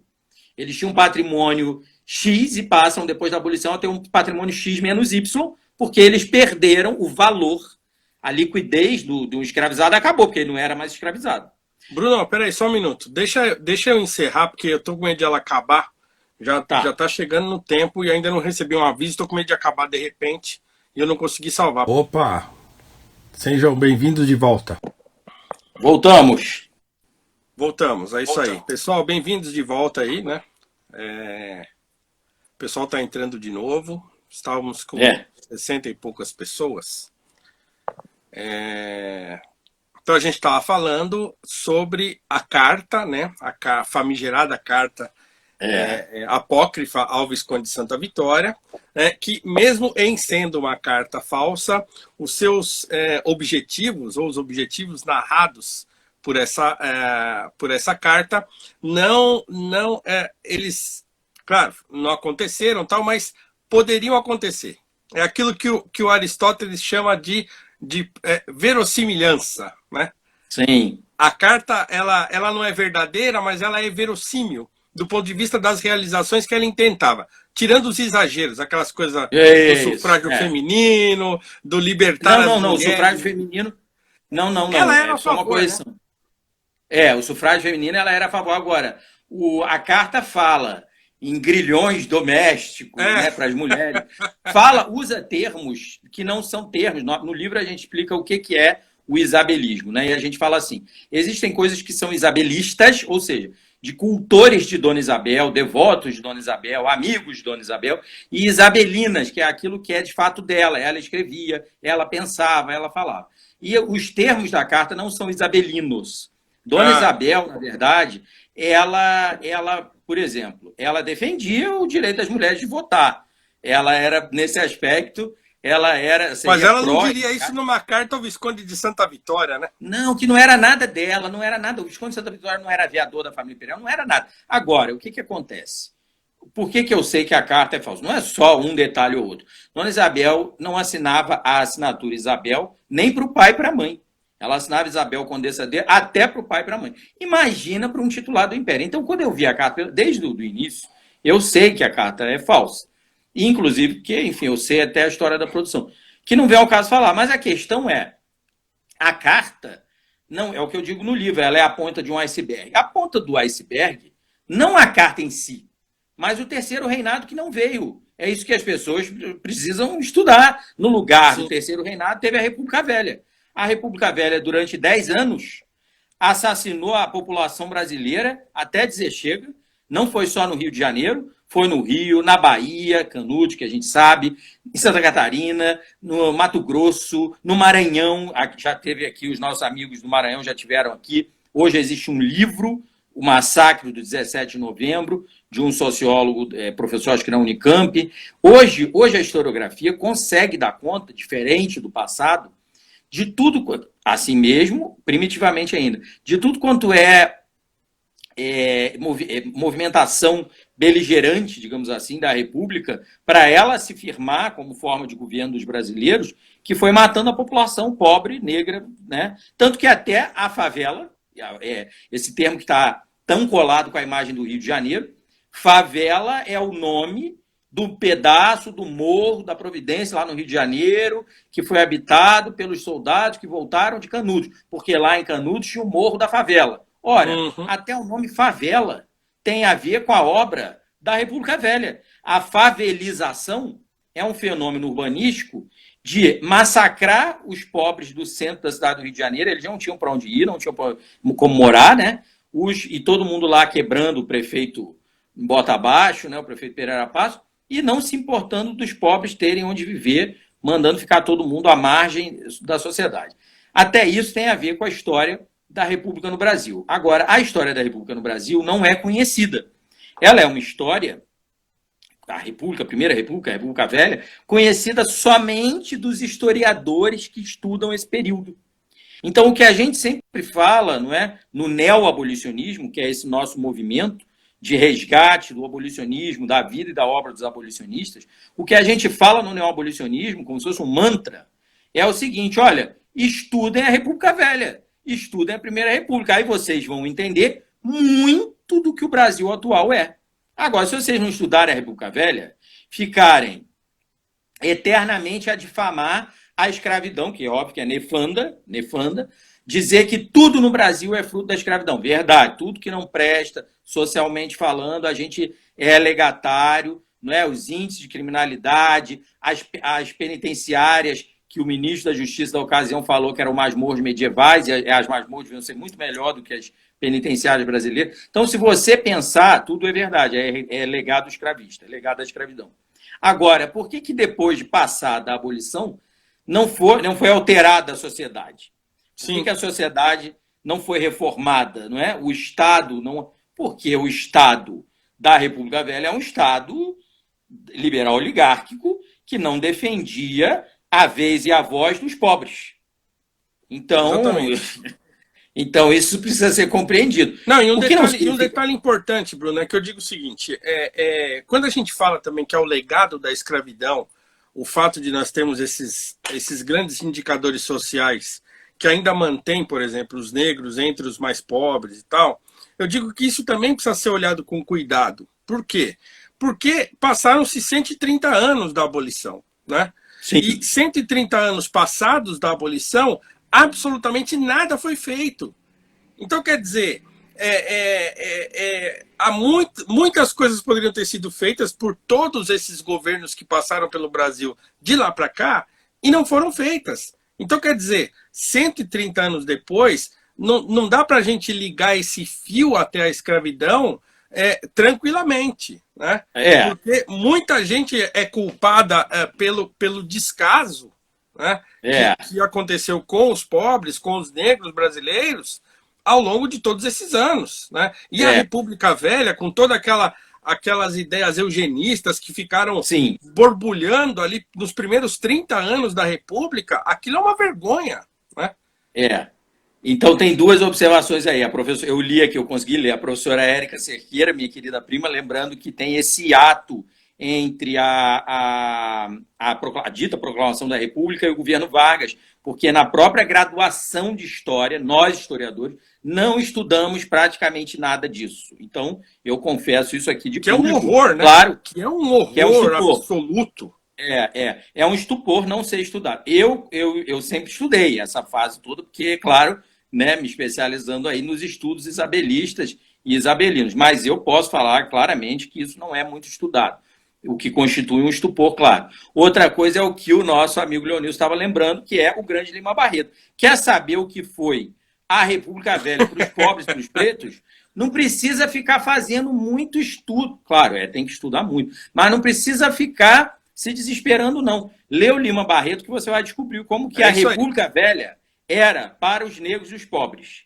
E aí você vai ficar, República de Brusundanga, como ele chama. E aí você vai ficar estarrecido, porque você vai dizer, ué, mas não era república, não era, em teoria, não era uma democracia. Não era democracia, para início de conversa, porque república e democracia não são sinônimos, mas mesmo que, claro, mas mesmo que claramente estejam num campo semântico, onde são coisas aproximáveis, sim, são aproximáveis, a verdade é que a República Brasileira, a gente não está falando da República Finlandesa, nem da República Suíça. E não, nem mesmo da República Americana, né? Não, nada. A gente está falando da nossa. A nossa república foi uma oligarquia feroz. Uma oligarquia. Que queria, na verdade, impedir. Ela não queria só, vamos largar para lá os... Não. Boa parte dos dirigentes da república era contra os direitos dos negros. Não era só eugenista. Era eugenista, exatamente. Então, isso é muito profundo. Não, porque...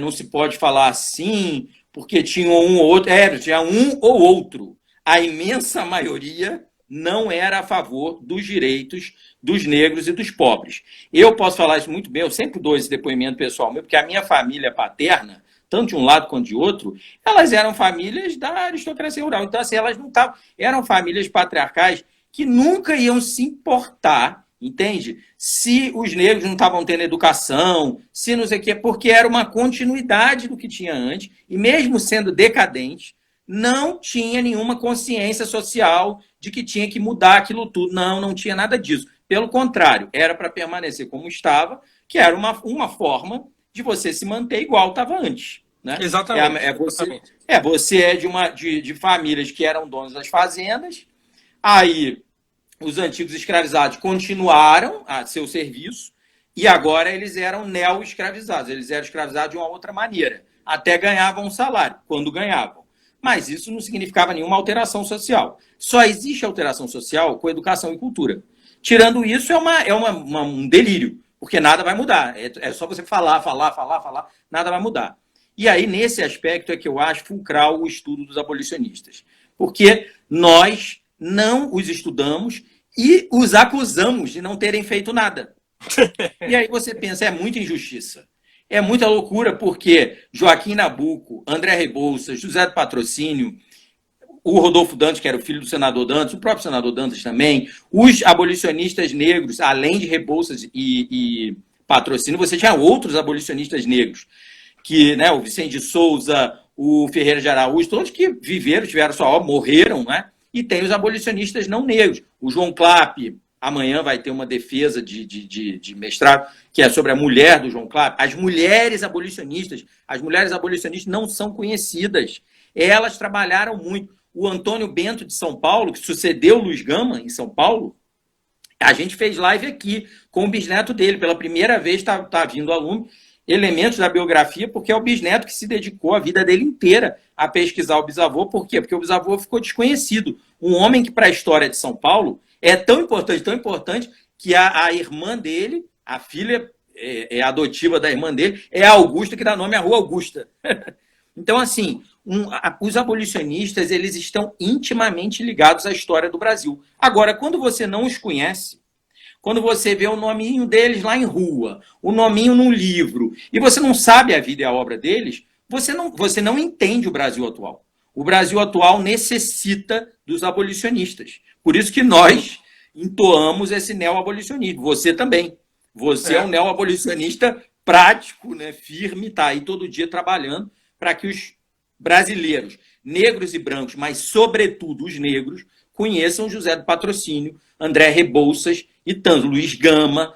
Porque, gente, imagina, se está ruim sem a gente conhecer, né? Nós que conhecemos, já padecemos da não cidadania no Brasil, imagina, não é quem não conhece nada disso, e pensa que o Brasil vai dar errado sempre deu errado, que nós não temos solução, que nós somos feitos para dar errado. Então, assim, é muito ruim.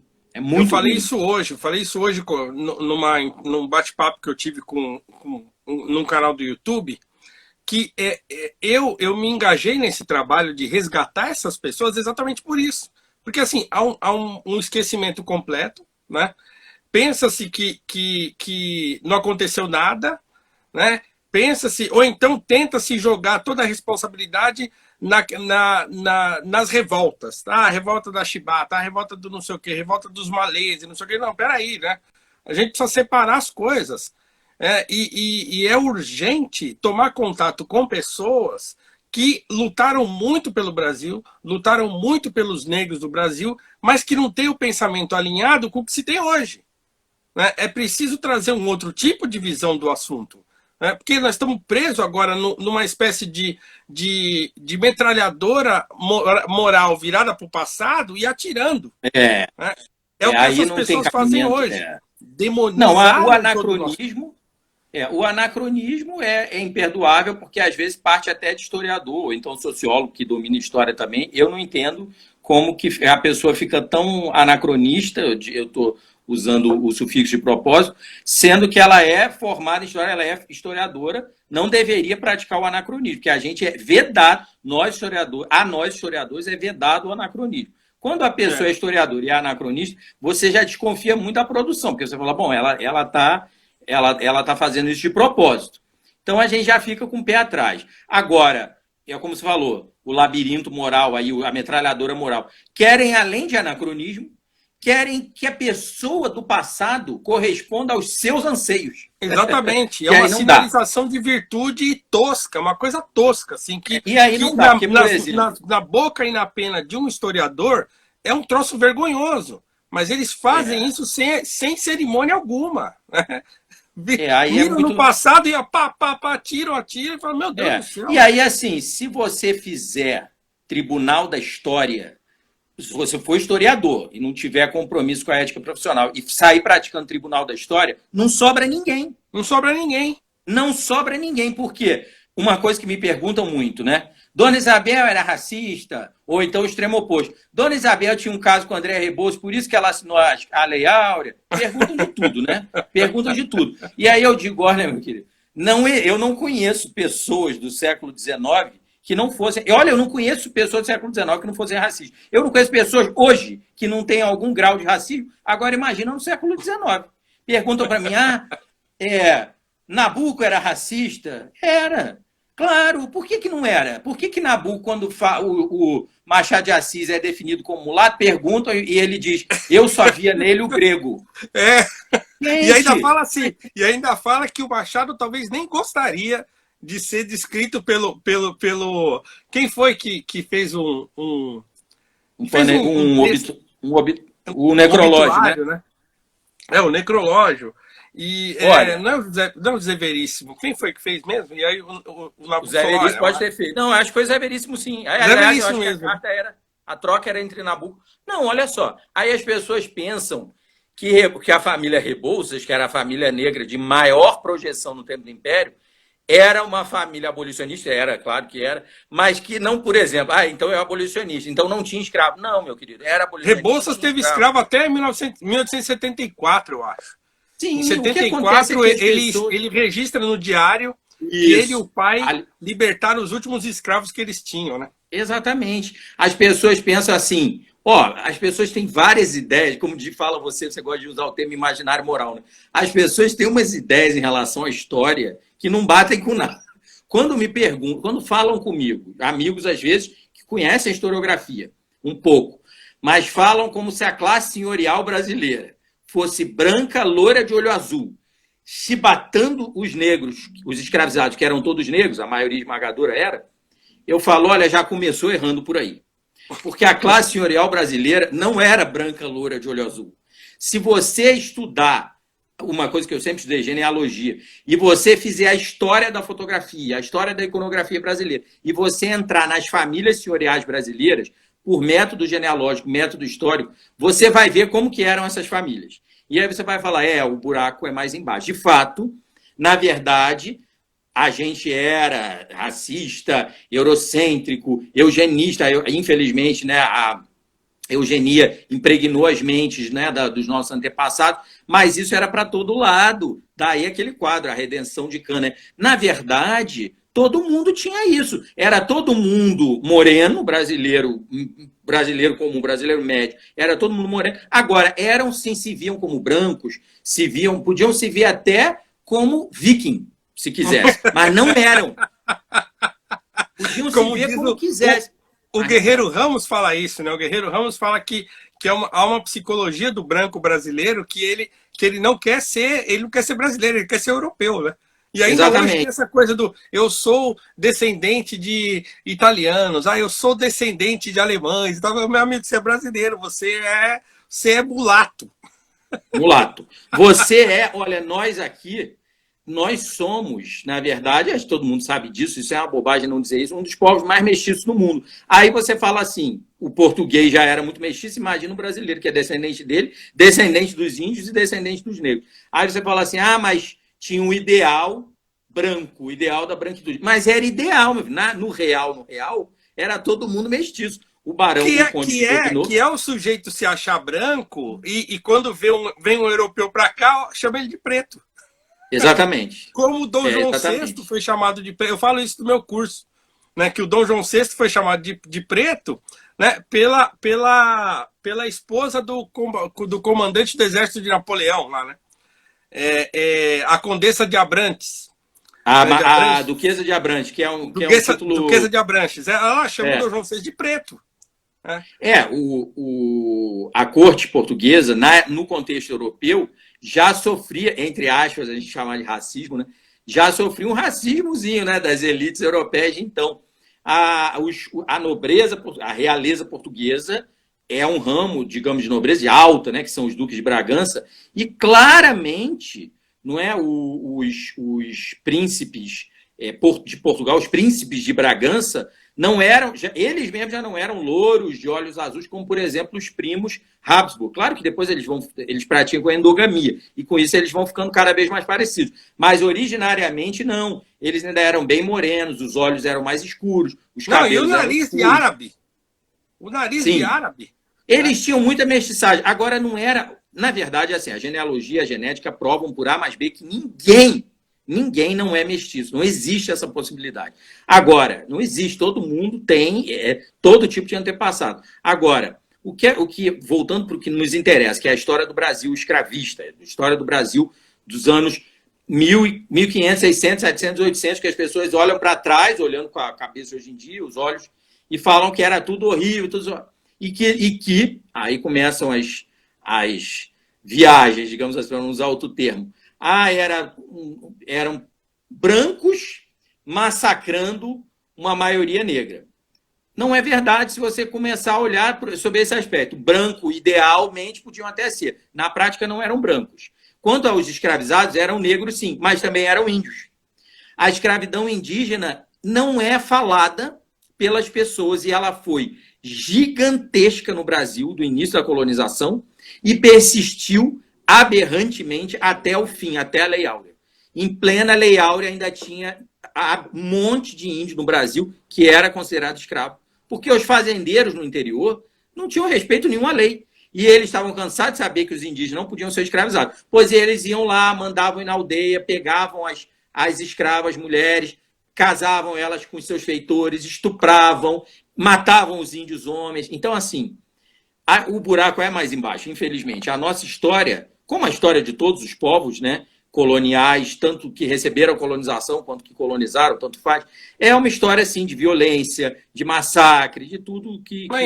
E assim, Bruno, isso não é uma coisa que está circunscrita aos últimos 5 séculos, né? Não. Isso é uma coisa... Quem assistiu Vikings, a série Vikings, rapaz, então assim, não tem esse negócio. O mundo antigo e o mundo medieval era um mundo de conquista. As pessoas conquistavam os espaços, né?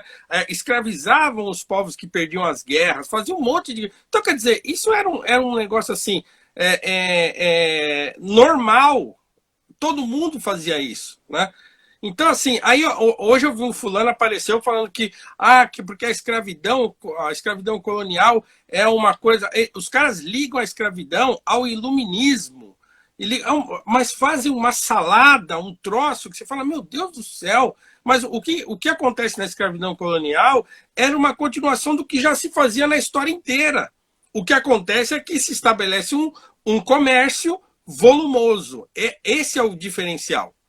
é o comércio volumoso que se estabelece, e aí, ao longo dos séculos, vai ganhando um caráter racial, mas que inicialmente também não existia. Sim. Né? Não, era uma escravidão, a ponto não. de ter contrato de compra e venda de escravos do Império Brasileiro com reis do continente africano. É claro, lógico. Não é etnocêntrico, todos os povos possuem etnocentrismo. Né? Isso aí, lá na África, a escravização de uma etnia por outra etnia, infelizmente, ainda é praticada até hoje.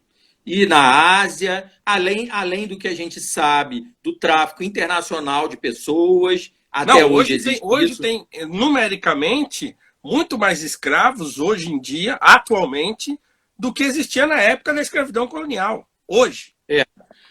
Proporcionalmente não, mas com certeza numericamente sim, né? Com certeza. Sim, Agora veja, nada disso justifica o que no próprio tempo já se chamava de comércio infame, que era o comércio da carne humana, que era tudo que a gente sabe que a escravidão, a gente é herdeiro da escravidão, né? A gente até hoje não dá valor à vida. A vida é totalmente desvalorizada, né?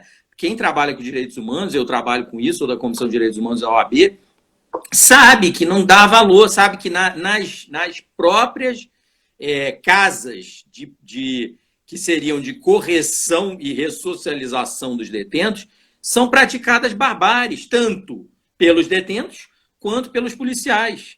Então, claro que isso tudo vem da escravidão. Lógico que vem. É a educação. Nunca houve uma revolução educacional para os brasileiros, então a gente vai continuar a ficar praticando as mesmas coisas que os nossos antepassados praticavam. Agora, tem que ir devagar com a dor, né? Sair colocando a culpa, como agora se quer fazer.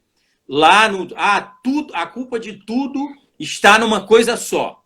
E aí é muito interessante, a terceirização da culpa. Nada está em você, né? Está tudo nos outros, está nas instituições, está no...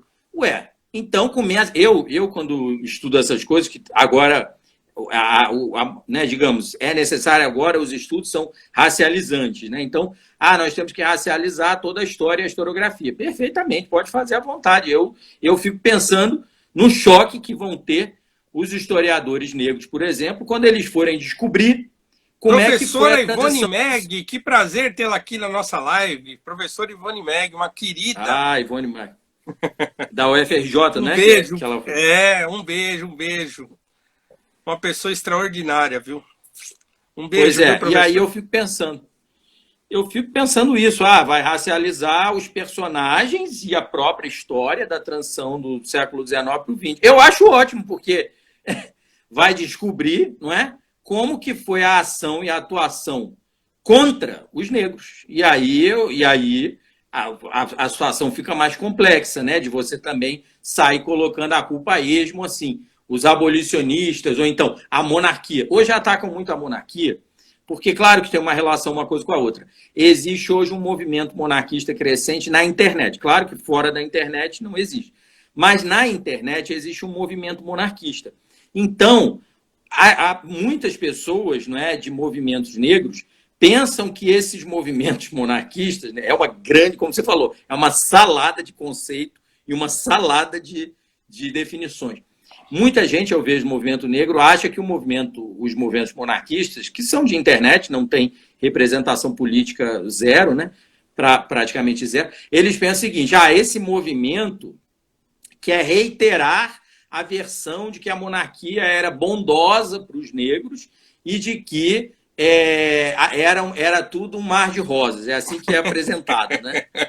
E a questão é a seguinte, veja, eu não duvido que nos movimentos monarquistas existam pessoas ignorantes. Aliás, eu acho que em todos os movimentos políticos, sociais, tem muita gente ignorante. Eu não duvido que isso exista. Gente que delire, né, achando que o império era um mar de rosas, não é?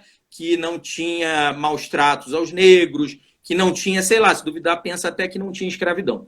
Eu não sei, porque eu não fico analisando discurso de gente da internet. Agora, o outro oposto também é risível, como o professor Christian Lynch colocou no artigo, ficar os historiadores, até professores de história universitários, a dizerem que a monarquia no Brasil só existiu por causa da escravidão. Que se não tivesse a escravidão, não teria a monarquia. Não teria isso. E começar a fazer umas ilações muito anacrônicas, muito sem lastro, né? Documental, historiográfico, aí também já é outra viagem. Né? É outra viagem. Tem uma pessoa que apareceu aqui, não queria deixar de registrar isso. Blog das Rainhas Malditas, eu acho que é uma mulher, né? Falou que fala sobre as mulheres esquecidas do Império. Eu queria mostrar um livro aqui, ó. Eu não sei se vocês conhecem, da Inês Sabino, Mulheres Ilustres do Brasil. Né? É um livrinho muito interessante sobre mulheres, figuras importantíssimas do Brasil, mulheres abolicionistas, inclusive, né? Mulheres muito conhecidas aqui da história brasileira, que é um livrinho também que está esquecido, né? Não se encontra mais por aí, só acha em sebo e tal, mas é um livro muito bacana. Fala da Luísa Regadas, né? Que era uma musicista, uma cantora, fala da grande Nísia Floresta, né? Que Sim. também era abolicionista. Então, assim, um livrinho aí para quem quiser conhecer a história das mulheres importantes aí do Brasil, do período, principalmente do período do Império, né, e do abolicionismo, está aqui. Mulheres Ilustres do Brasil, de Inês Sabino, né, Dona Inês Sabino, que é da época, um livro escrito à época dos acontecimentos, tá? Mas é isso, Bruno. O Joaquim Norberto, isso, só para a gente finalizar justamente, que a gente já tá... O Joaquim Norberto de Souza e Silva, que foi secretário do IHGB, também publicou Brasileiras Célebres. Ele publicou isso A gente tem aqui o Senado reeditou, né? 2 vezes, eu acho já. Brasileiras Célebres, eu acho que foi ou foi final de 70 ou já início de 80. E é uma obra também para rememorar grandes mulheres da história do Brasil que estão esquecidas. Então já existia esse tipo de pensamento, não é? Tanto das mulheres quanto dos homens, em valorizar a participação feminina na história. Nós agora estamos fazendo um livro, parceria, né, do Instituto Cultural, Dona Isabel, com a Edições Câmara, que é justamente a Mulheres e Poder, a face feminina do Estado no Brasil do século XIX. Por quê? Porque foram esquecidas. A herdeira do trono, antes de ser Dona Isabel, foi a tia dela, a Dona Januária.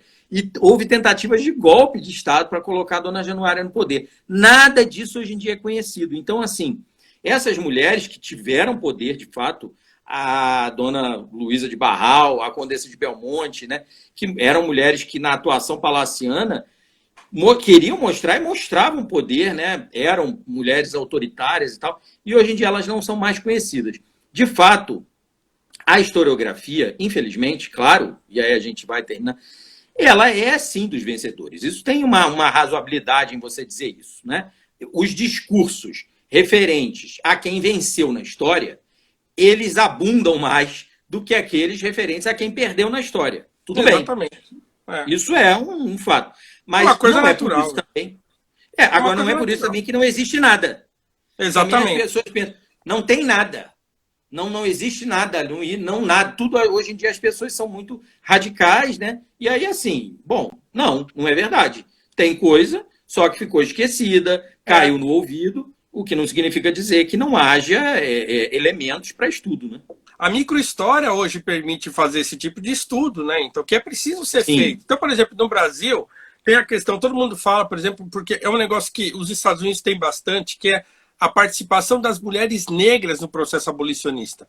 No Brasil, isso é uma coisa desconhecida, né? Eu não sei ao certo se é porque não houve, né? E não há registro sobre isso, né? Então, eu não sei ainda, mas o fato é que elas são desconhecidas. A gente tributa uma grande participação à mãe do Luiz Gama, né? Luísa Maim. Luísa Maim, mas também é uma coisa meio da cabeça do Luiz Gama, assim, né? Não é uma coisa que é factual e tal. Ele fala isso numa carta, né? Numa carta biográfica e tal. Então, assim, a gente encontra, por exemplo, essas mulheres, como Nísia Floresta, como Luísa Regadas, como a própria Chiquinha Gonzaga, né? Eram abolicionistas de fato e militaram pelo abolicionismo, militaram pela causa negra no Brasil e tal. Mas a gente não escuta falar de mulheres negras, simples, do povo, né? Ou mesmo escravas que tenham feito alguma coisa no sentido, por exemplo, que uma Harriet Tubman fez, né? Então não se conhece isso. Ou Sojourner Truth lá nos Estados Unidos e tal. Então, quer dizer, aqui no Brasil a gente não tem essa história, não está contada. Pode ser que ela não exista de fato, né? Que não tenha havido, mas é muito improvável que não tenha havido ninguém, né? Mas Sim. pode ser que nós tenhamos perdido isso da história mesmo, que hoje não tenha mais esses registros. É claro, se conta aí muita Teresa de Benguela e tal, mas que também tem um caráter bastante lendário, né? Então é mais difícil, né? Maria Firmina era abolicionista, mas ela escreveu um livro que, assim, é um abolicionismo meio, um negócio meio romântico. Então o livro não é um livro que milita pelo abolicionismo. Maria Firmina também está num posto, ela foi colocada nesse posto porque não tem ninguém, né?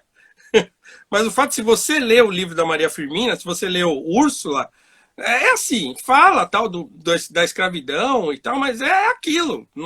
Não tem nada além daquele livro que é ainda, se a gente puder chamar aquilo de abolicionismo, ele é muito superficial, né? Na verdade, cada um lutava com as armas de que dispunha, não tinha jeito, né? Ela, coitada, o que ela podia era aquilo ali, né? A literatura dela, as aulas, ela foi uma professora amada demais dos maranhenses.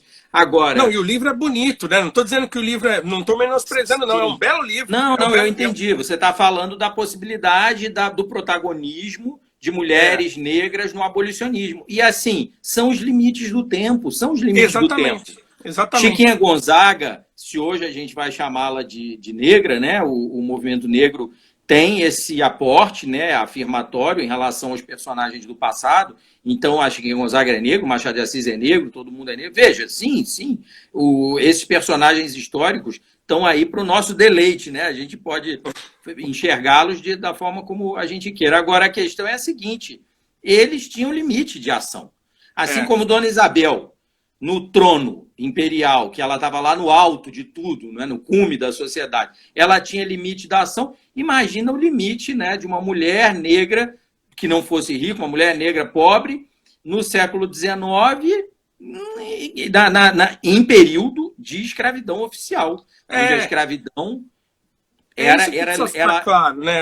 As pessoas, pelo fato de não existir, e provavelmente por uma circunstância mesmo da história, né? Aqui não era como nos Estados Unidos. Aqui pode ter sido muito mais complicado para isso ter acontecido. Tudo bem, segue o jogo, né? Agora as pessoas ficam tentando inventar personagem, né? Inventar a mulher do zumbi, né? A Dandara, que é uma invenção total, completa, absoluta. Inventaram. E hoje já tem gente que acredita que aquilo é verdade absoluta. que existiu mesmo. São elementos. Agora eu entendo, Paulo, assim, eu sei que você... Não vamos entrar nisso aí que a gente vai... Mas eu entendo que são elementos, até de um ponto de vista anímico, assim, eu entendo que as pessoas precisem de objetos de culto e objetos de memória mesmo, até mesmo que não sejam objetos materiais, objetos físicos, né?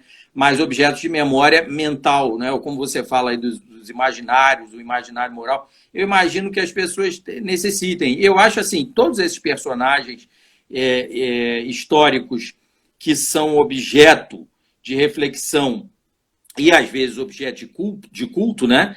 Também perdem um pedaço da humanidade deles, perdem um pedaço da essência, digamos, material dessas pessoas. Não, mas eu também concordo contigo. Por exemplo, se eu pego a figura de zumbi, eu acho excelente que tenha essa construção toda, tal. Ótimo, tudo bem. O que eu estou dizendo é o seguinte, é começar a construir personagens agora à luz do século XXI, continuar esse tipo de construção mitológica de personagens que absolutamente não existiram, né? Porque isso traria algum tipo de compensação imaginativa. Eu não acredito nisso. Então, quer dizer, a gente precisa ter um limite para isso aí. Eu acho que a gente tem que... Não, com certeza. O Ale Santos, que é um amigo querido meu, publicou um livro. Cadê o livro dele? Está aqui, ó. Rastro de Resistência, né? Que ele conta a história de muitos desses personagens lendários, né? Que tem na nossa história. Então, quer dizer, ótimo, né? Aqui, ó. Tem Zacimba, tem Teresa de Benguela, tem o Trono de Ashanti, tem um monte de coisa aqui, né? Legal, maravilha, né? Mas agora isso precisa ter a gente precisa ter um pouco de critério para fazer essas coisas, né? E parece que os caras ficam querendo, né? Chica da Silva, por exemplo, é uma personagem muito mais complexa do que se imagina, né? A própria sim, Chica da claro. Silva. É. Isso dá tem vários livros que falam sobre ela e tal, e é um assunto infindável, a Chica da Silva, né? Já foi novela, né? Já foi novela da dramaturgia brasileira. Dá pano para manga, houve muitas mulheres. E você falou em Chica da Silva, me fez lembrar em A Chica também, que hoje já é uma bem-aventurada, né, da igreja, e, enfim, de Minas, né, que era uma beata do povo, né, enfim, uma personagem assim. Claro que dá. Olha, na verdade, eu não arriscaria nada, né, do que eu já estudei até hoje para dizer que personagens negros importantes no século XIX e mesmo no XVIII, não é, no Brasil, existiram e não foram poucos.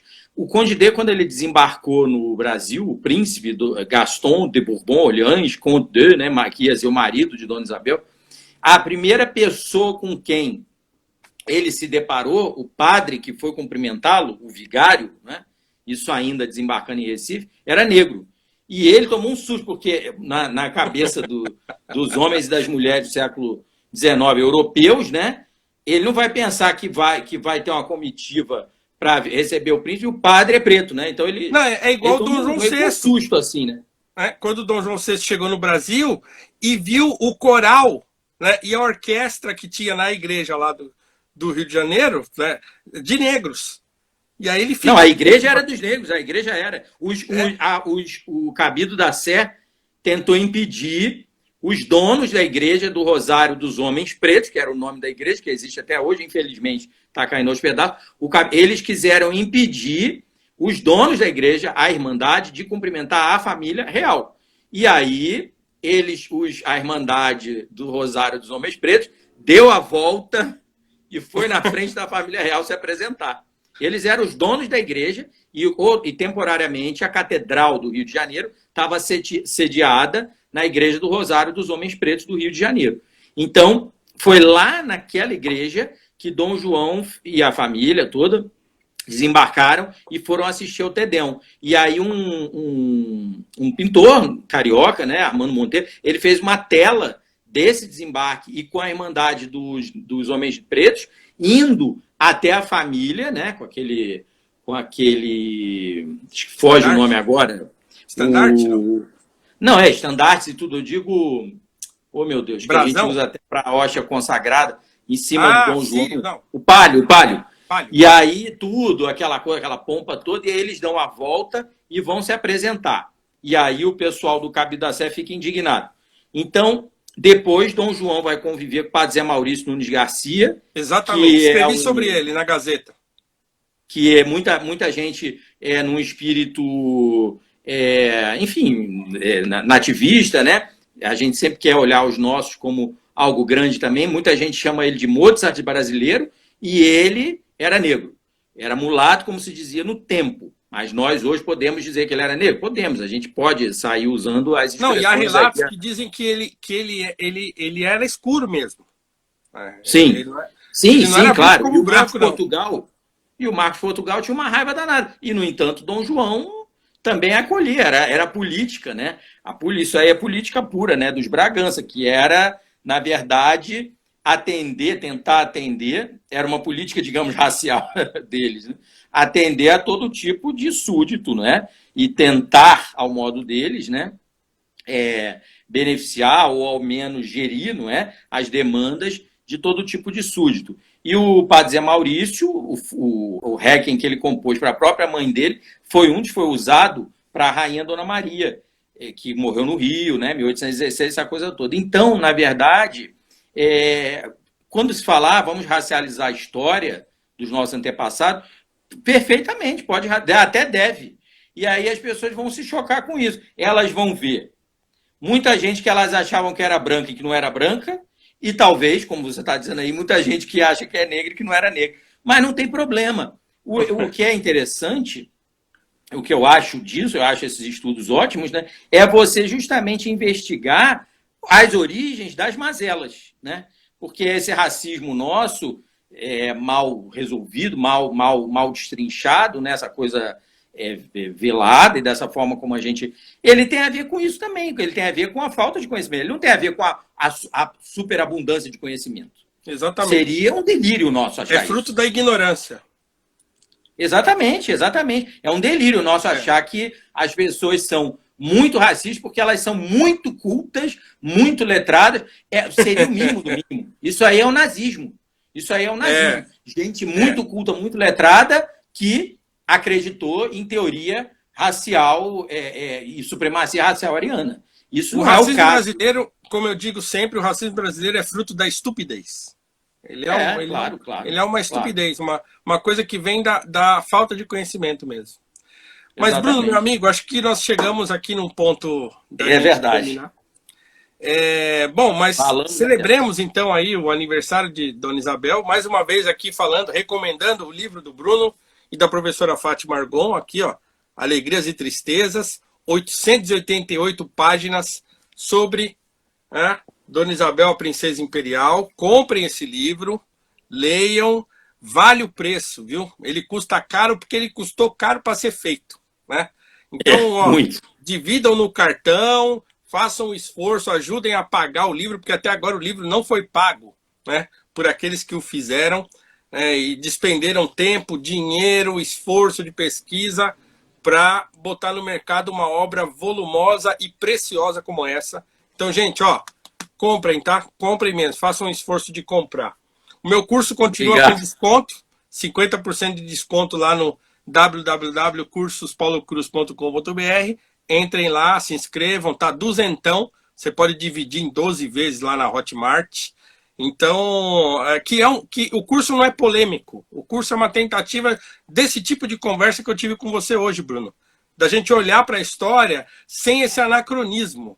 Da gente olhar para a história como a história, né, com um olhar menos apaixonado, né?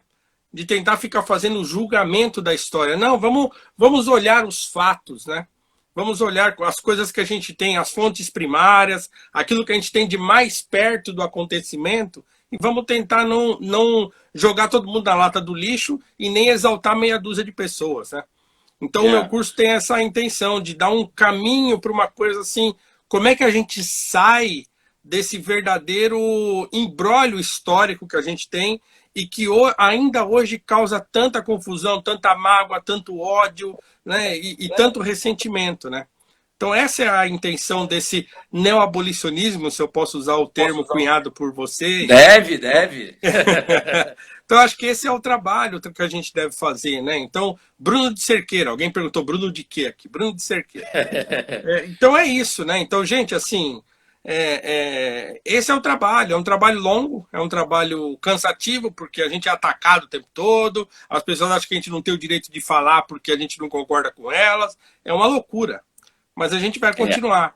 Né? É antidemocrático. Meu querido, então eu gostaria também de agradecer muito a você, sobretudo o merchandising que está fazendo o nosso livro, e acho que é isso, acho que as pessoas têm que... Existe aquele dístico, né, que os rastafarianistas e demais usuários de maconha, que eu não sou contra ninguém, sou a favor de todos aí, eles escrevem muito nas praças, desenha lá a cannabis e coloca liberdade para dentro da cabeça. Acho isso fantástico e fiquei muito feliz de chegar em Teresina, capital piauiense, e ver que picharam lá em Dom Pedro II, já que era para pichar, que não é para pichar, mas já que picharam liberdade para dentro da cabeça, porque Dom Pedro II acreditava na liberdade para dentro da cabeça. Então, liberdade para dentro da cabeça, democracia para dentro da cabeça, nós somos diversos, nós somos diferentes, e para nós convivermos, todos têm que ter direito de fala. Essa coisa aí que você está falando, eu concordo que a cultura política brasileira é autoritária. Ela não quer admitir o diferente, o que pensa diferente, o que não concorda.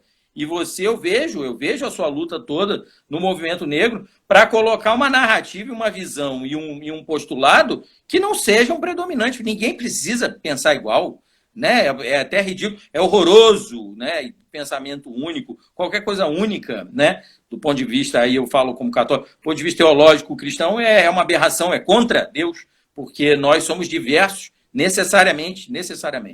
Então, eu te parabenizo também, porque eu sei que sua luta é grande.